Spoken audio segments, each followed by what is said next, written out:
Yeah, this one's okay. Sucker Punch's latest title is The Ghost of Tsushima. It got a lot of lukewarm reactions and a lot of high praise, but personally, I don't know if I fully agree. Open world games are kind of the new saturation of a genre. Every time you see a new release, it's got some open world thing attached to it. Let's see, in recent years we got Breath of the Wild, Infamous Second Son, that was a long time ago. Whatever, we'll count it, because it's Sucker Punch's other most recent title. The Spider-Man, Sony's probably, no, Days Gone is their most recent, but Spider-Man's another more recent title that uses open world. The entire Assassin's Creed franchise, Watch Dogs 1 and 2, Ghost Recon Wildlands, as Ubisoft loves their open worlds, Grand Theft Auto 5, Sunset Overdrive, the list goes on and on. The problem is a lot of open world games play similarly, and Tsushima is not very far off from that. You have your usual, lots of scattered objectives, collectibles, side missions, shrines, and all of these do serve a larger purpose in the overall gameplay mechanics. But at the same time, I want to talk about the big problem, and it's big open worlds. In the past few years, there's just been, probably in the past decade even, there's just been a surge of open world games. This game falls into a lot of the traps that games tend to have for large open worlds. Now, there are a few different ways to categorize the problems with open world games. I'll talk about the different stances, bad, neutral, good, in a second. But a lot of games fall into the trap of having an open world that's kind of just there to present the game as like a huge scale game instead of just breaking a game down into smaller parts that are more focused on the design than the scale. And the bad is kind of Origins. I played maybe 4 hours of this game, Assassin's Creed Origins, and I felt like a lot of it was just walking through sand or riding horse through sand, riding horse from objective A to objective B. It's sand. And there's the bird, but that's cool, but no. But yeah, that's one of the ones that didn't really resonate with me at all. There's a neutral where the games don't really benefit from open world as much as they should, and I think that falls into most of the Assassin's Creed franchise, excluding Black Flag. I think Black Flag and maybe Rogue really do benefit from having the big open sea area because the ship mechanics are so much fun. Black Flag definitely benefits from it more because it's a game about pirates. Their worlds are impressive on a scope, but they really don't do much for the game's narrative, and they essentially just serve as content buffers for what would otherwise be a shorter game. Now, there are a few games that actually do improve or try new things with the open world formula, and those actually make moving around the world entertaining. Breath of the Wild has shield surfing. I think Watch Dogs actually makes traversal entertaining because the car physics are just so awful in the past two entries, or they're not awful, but they're pretty bad. Infamous does traversal very well, Spider-Man, and even Sunset Overdrive.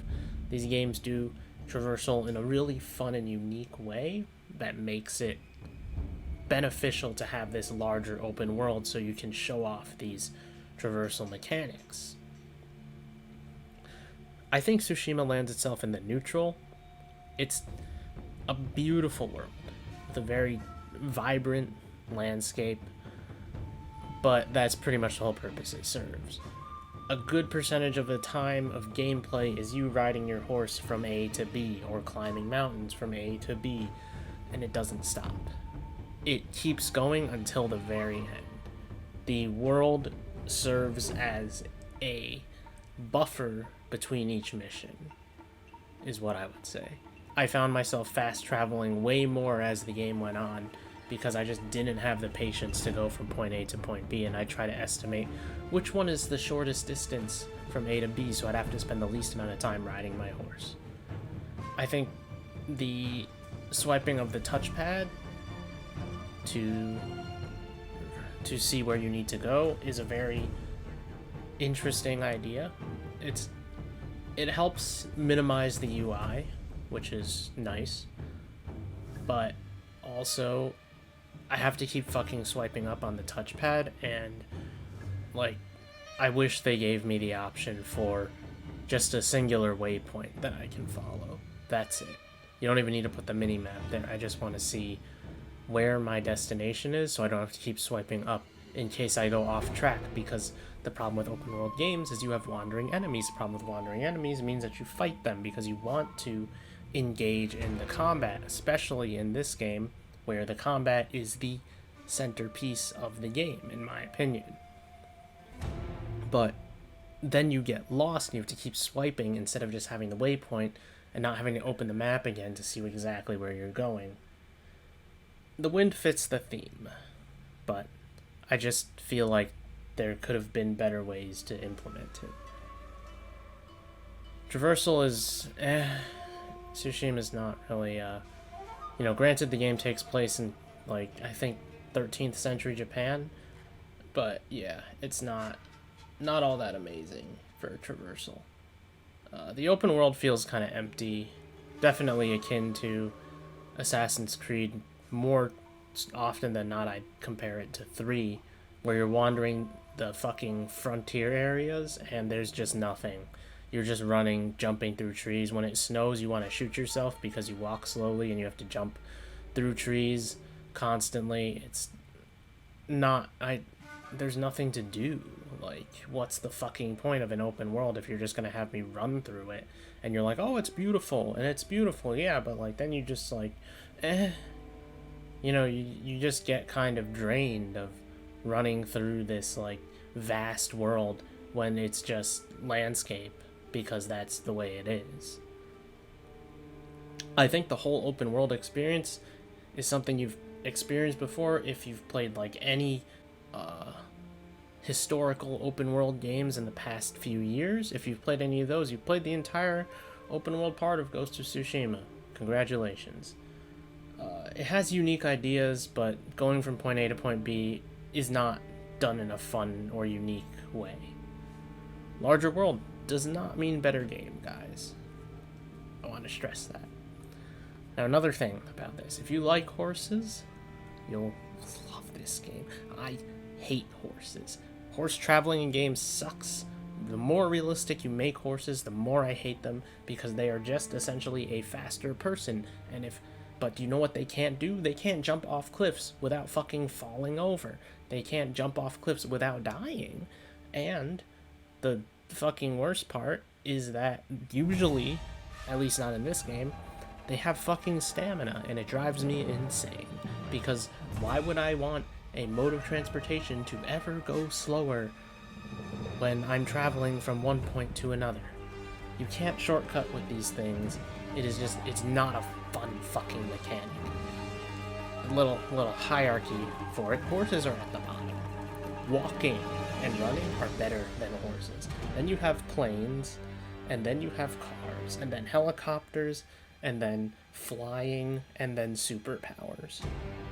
Alright, superpowers are the best at the top because they're the most interesting and unique ways to traverse worlds. Horses just suck because they're just shitty walking and shitty climbing because they can't fucking climb. It's my little rant on horses. The combat is what separates Tsushima from the other games. And it's essentially what I describe this game as loosely as Assassin's Creed if it had a unique combat system for each game.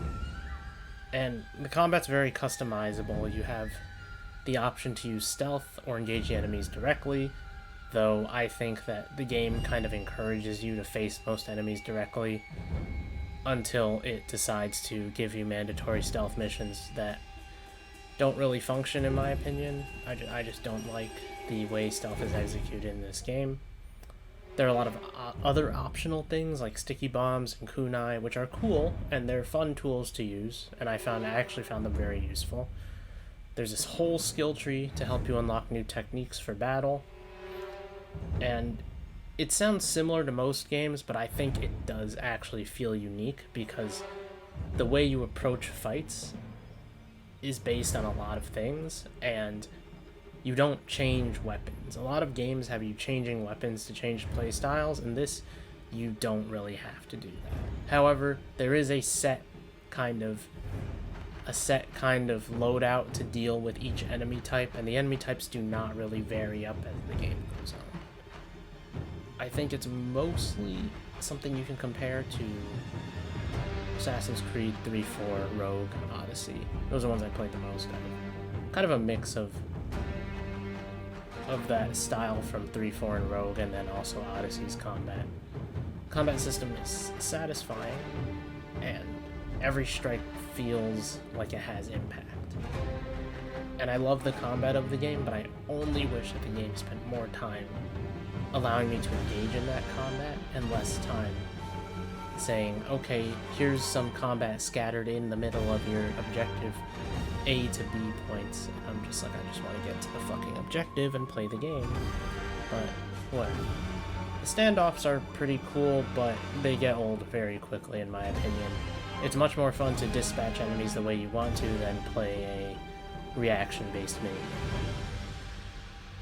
Duels are pretty cool because you can put your skills to the test in one-on-one combat, but you can also, pick the stance that gives you the advantage over the enemy and just whack away at them for some of the duels. It's kind of funny. And kicks don't kill. I don't know, I feel like it would have been cool if kicks were like a lethal weapon, but I guess not. I guess if I just go up to someone and kick them in the face over and over and over again, they won't faint, they won't die, nothing will happen, they'll just stand there. So sure. It also, doing the kicks makes the fucking dialogue hilarious sometimes. But we'll worry about that later. The combat's satisfying, but I feel like it's just short-lived. Stealth is pretty whatever. AI detection is bad, in my opinion. Though I'm not sure how much it changes with the difficulty level. But I would much rather face enemies head-on than stab them in the back. And it just doesn't function. Like, you can't assassinate from bushes. And I know lore-wise Jin is not an assassin, so he doesn't know all these techniques, but I feel like these are things that should have been given as like perks as you level up instead of that triple assassin thing, because I was like, when on earth am I going to use this that effectively? It just makes me wait, and that's my favorite game mechanic, is waiting. I love waiting. Whatever. Map objective wise, they're the hot springs where you get to see Jin's nice ass, I guess, and you get an increase of max health. Bamboo cutting increases resolve. It's kind of a QTE. I'm pretty indifferent about the whole thing. Fox dens are kind of nice. Make sure to pet them, and it gives you charms and charm slots. Good stuff. Foreign camp retakings are combat opportunities, easily the most entertaining things. You have these shrine puzzles that make me want to die. You have haikus where I just mesh phrases together because fuck if I know anything about poetry. Optional content kind of just exists, to pad the game length. I'm not really for it or against it. It's pretty standard open world stuff, I don't think it's innovative, but I think the things they do put in the game help enhance the atmosphere of it.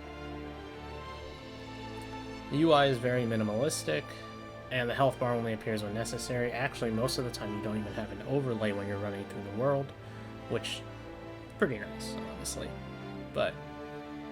And I think the battle menus are pretty well laid out. It makes the experience pretty pleasant, but I'm not, a huge UI maniac or anything. I just like my UI to be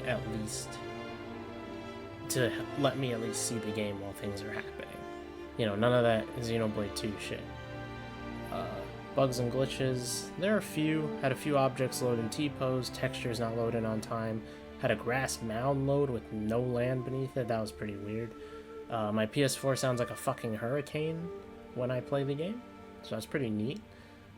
These are all likely to be playing on the base PS4. On PS4 Pro, I'm sure there are a lot less problems. I think there are too many crafting materials, like, they're just too many different things, but it's not, it doesn't really hamper the game. It's just kind of annoying, because, like, oh, now I have to keep track of steel, iron, even though they're, like, roughly interchangeable in most games. Bamboo, you would, except they're roughly mostly interchangeable. I don't know. Whatever. It wasn't that big of a deal. Don't stress too much about that part. The armor and the armor dyes and the weapon refinements are pretty neat. As armor upgrades, you get new equipment to go with that armor, which I also thought was pretty cool. And finally, the story is decent. I'd say it starts off slow, as most games do, and the first few days I played the game, I only played for maybe 1 or 2 hours a day, because I just couldn't get into the story, and travel times in between everything, I don't know, I was just not feeling it. It did get better as things went on. A lot of side quest storylines got better as you progressed in those separate storylines, but they also some of them start a little rocky, I'd say. I was invested in the story to finish it, but usually not invested enough to say, I really want to play what's happening next. Ultimately, I think Tsushima is a very beautiful game with well-polished combat and a great atmosphere, but I don't think it's the masterpiece people have raved about it as. I don't see it as a Game of the Year material, in my opinion. It's a good game, just not, you know, it's not, like, solely unique. It still feels like Assassin's Creed in a lot of places, which kind of expected, but was kind of hoping it'd have its own unique spin on it. Traversal is as boring as ever. Even they gave us a grappling hook, I can't even use that shit whenever I want to, which is very disappointing. But that aside, the game kind of suffers from the open world stigma that every game needs to be an open world, and some poor enemy AI and restrictive movement mechanics, but I think it has a lot of room to improve. You know, if they do give us a sequel to this game, or maybe a new title in the franchise that doesn't work as a sequel, but works to kind of expand the universe, and it improves on these things, then I think that's great. But I think it's held back by this open world formula that keeps getting recycled in a lot of AAA releases.